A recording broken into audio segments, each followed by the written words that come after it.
Good morning fifth class. आज हम अपना चैप्टर कंप्लीट करेंगे मोर अबाउट प्लांट्स। तो जो हमारा नेक्स्ट टॉपिक है वो है क्रॉप्स एंड वेजिटेबल्स।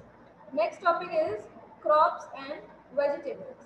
तो plant that is grown in a large quantity on a large commercial scale, specially a cereal, fruit और vegetable is called a crop. मतलब जब हम किसी लार्ज एरिया पर कोई एक सीरियल लगाते हैं, फ्रूट लगाते हैं या वेजिटेबल लगाते हैं। सीरियल मतलब दाल वगैरह लगाते हैं, फ्रूट्स मतलब फल लगाते हैं, और वेजिटेबल लगाते हैं ऑन अ लार्ज एरिया, तो क्या बोलते हैं? क्रॉप बोला जाता है। ठीक है, मान लीजिए आपके पास ये पूरा एरिया है। ठीक है, इस पूरे एरिया पे आपने क्या किया है? फ्रूट्स लगा दिए हैं। ठीक है, ये क्या है? आपकी एक क्रॉप है। ओके, तो जब हम किसी लार्ज एरिया पे किसी चीज का प्रोडक्शन करते हैं तो उसे क्या बोलते हैं? क्रॉप। तो देखिए आपके यहाँ पे फिर क्या है? The practices of growing crops for food and other purposes is called agriculture. फिर जो ये आपका प्रैक्टिसेस होते हैं जिसमें आप एक क्रॉप लगाते हैं और वो क्रॉप फूड में चले जाता है, तो उस प्रोसेस को क्या बोलते हैं? एग्रीकल्चर का प्रोसेस बोलते हैं। ठीक है, फिर है आपके काइंड ऑफ क्रॉप्स। तो आपके यहाँ पर 3 काइंड्स ऑफ क्रॉप आपको दिखाया गया है: food crop, fibre crop and oil producing crops. Food crops वो क्रॉप होते हैं जिसे हम फूड की तरह यूज करते हैं, जैसे कि wheat, rice, potato, sugar cane, etcetera. ठीक है, फाइबर क्रॉप जैसे कि कॉटन, कॉटन समझते हैं आप लोग, कॉटन, जूट एंड हेम्प, ये क्या है? आपके फाइबरस क्रॉप्स है। ठीक है, थोड़ा और नीचे चलते हैं। उसके बाद है आपके oil producing crops. Oil producing crops आपकी वो क्रॉप्स होती हैं जिससे हमें ऑयल मिलता है। जिससे हमें क्या मिलता है? ऑयल मिलता है। देखिए इसमें क्या एग्जांपल दिया है आपको? Mustard, sunflower and soybean. तो मस्टर्ड का तेल मतलब सरसों का तेल। ठीक है, मस्टर्ड का तेल मतलब सरसों का तेल। सनफ्लावर ऑयल, देखिए ये आपको सनफ्लावर यहाँ पे डायग्राम में दिखाया हुआ है। एंड ये देखिए ये मस्टर्ड का प्लांट है, सरसों का प्लांट, एंड सोयाबीन। ओके, इस तरीके से ऊपर आप देख सकते हैं राइस का पेड़ दिखाया हुआ है, यहाँ पे कॉटन का पेड़ दिखाया हुआ है। ओके, तो ये है आपकी कुछ काइंड्स ऑफ क्रॉप्स। थोड़ा और नीचे चलते हैं। To grow properly a crop requires sunlight, water, air and fertile soil which could provide them all the nutrition। तो जब हमें क्रॉप उगानी होती है तो उसके लिए हमें कुछ बेसिक चीज़ों की हमें ज़रूरत पड़ती है, जैसे कि sunlight, water, air, fertile soil, जो कि उसे क्या देते हैं? एक बेहतर न्यूट्रिशन देते हैं, और क्रॉप जो है आपकी हेल्दी क्रॉप की तरह ग्रो करती है। Some crops however may require one of these in a greater or less amount.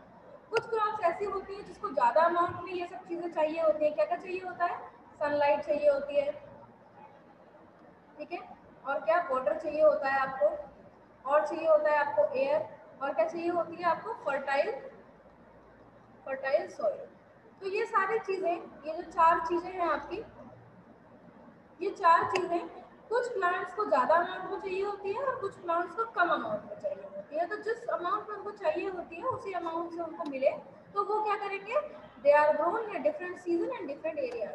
तो वो अच्छे तरीके से ग्रो करेंगे। और जो आपके कुछ क्रॉप्स हैं वो डिफरेंट एरियाज में और डिफरेंट सीजन में उगाए जाते हैं। ठीक है, सीजन के हिसाब से हमने इसे 2 टाइप की क्रॉप्स में बांटा है। The crops like wheat and gram from November to April winter are called rabi crops. तो हम ये क्या समझा हमने यहाँ से कि जो क्रॉप्स हम नवंबर टू अप्रैल मतलब विंटर के मंथ में ग्रो करते हैं और हार्वेस्ट करते हैं उसे क्या बोलते हैं? रबी क्रॉप।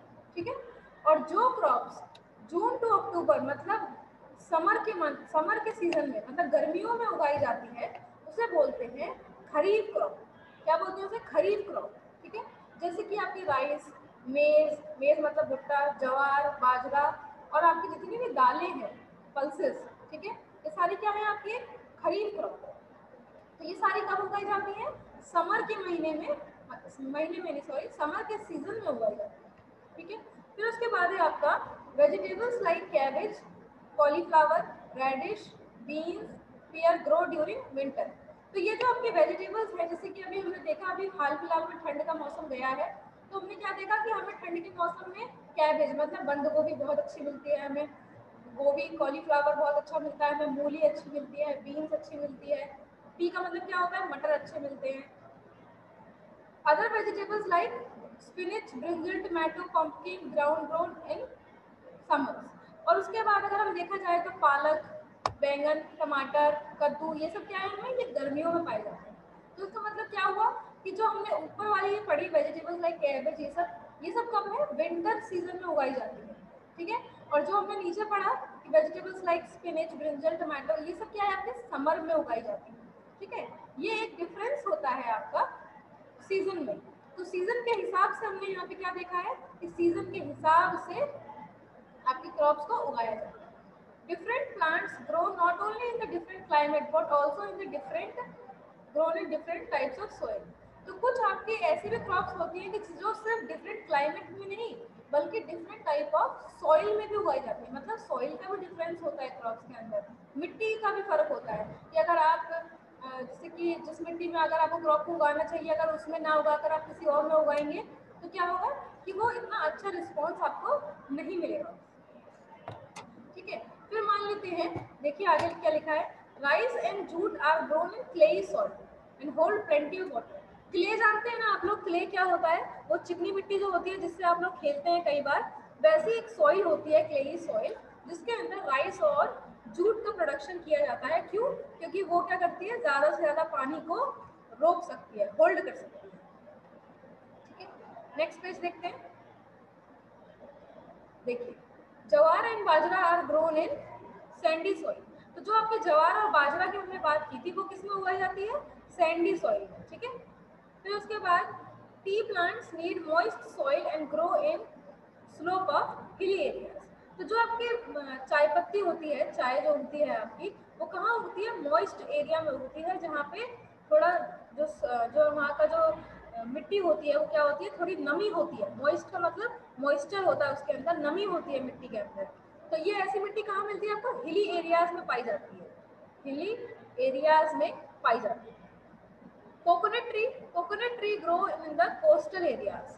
कोस्टल एरियाज में आपका कोकोनट ट्री होता है क्योंकि कोकोनट ट्री आपको पता है बहुत लंबे लंबे पेड़ होते हैं उसके, नारियल के पेड़। कोकोनट का मतलब क्या होता है, नारियल। तो बहुत लंबी लंबी जगह पे तो कोस्टल एरियाज में आपका कोकोनट पाया जाता है। मेज grow well in the dry soil. मेज मतलब क्या होता है आपका, भुट्टा, भुट्टा जो कॉर्न हम लोग खाते हैं घर में, कॉर्न। तो ये क्या होती है आपके ड्राई सॉइल में होती है, dry soils of plain and hills. तो हिली हिल्स जो होते हैं आपके, उसमें क्या उगता है आपका, उसमें आपका उगता है मेज, ठीक है। फिर अनियन एंड ग्राउंडनट, प्याज और मूंगफली जो है आपकी वो कहाँ उगाई जाती है, सैंडी सॉइल में। तो ये कुछ अलग अलग टाइप की आपकी सॉइल है जिसके अंदर अलग अलग टाइप की आपकी क्रॉप प्रोडक्शन किया जाता है। फिर देखिए नेक्स्ट, ग्रोइंग गुड ग्रोइंग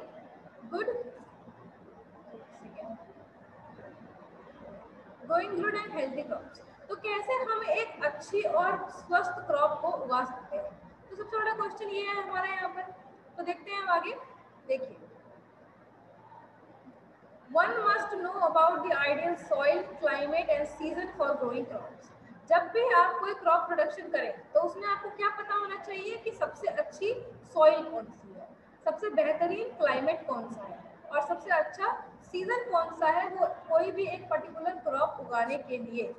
अगर आप ठंडी की जो जो क्रॉप्स ठंड में उगाई जाती हैं अगर आप उसे गर्मियों में उगा देंगे तो आपकी प्रोडक्शन क्या हो जाएगी, खराब हो जाएगी, आपकी मेहनत क्या हो जाएगी, खराब हो जाएगी, ठीक है।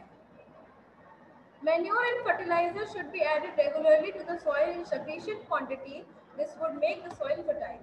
तो इसमें क्या बोला गया है, मैन्योर एंड फर्टिलाइजर्स को टाइम टू टाइम सॉइल में ऐड करते रहना चाहिए सफिशिएंट अमाउंट में, ताकि क्या हो, सॉइल की फर्टिलिटी कभी खराब ना हो और उल्टा वो फर्टाइल हो जाए। फर्टाइल का मतलब होता है उपजाऊ। उपजाऊ मतलब अब मान लीजिए कि सॉइल आपकी सॉइल में फर्टिलिटी नहीं है तो आप कोई भी क्रॉप उगाएंगे तो वो ढंग से उगेगी नहीं, ठीक है। कोई भी क्रॉप उगाने के लिए आपकी सॉइल क्या होनी चाहिए, फर्टाइल सॉइल होनी चाहिए, उपजाऊ होनी चाहिए।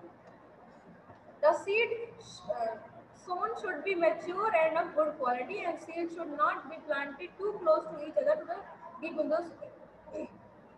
तो क्या बोला गया है यहाँ पे कि जो भी सीड आप सिलेक्ट करेंगे अपनी क्रॉप के लिए वो कैसी होनी चाहिए, मैच्योर होनी चाहिए और गुड क्वालिटी की होनी चाहिए, मतलब अच्छी होनी चाहिए, उसकी क्वालिटी अच्छी होनी चाहिए। उससे क्या होगा कि आपके जो क्रॉप्स उगेंगे वो हेल्दी क्रॉप्स उगेंगे।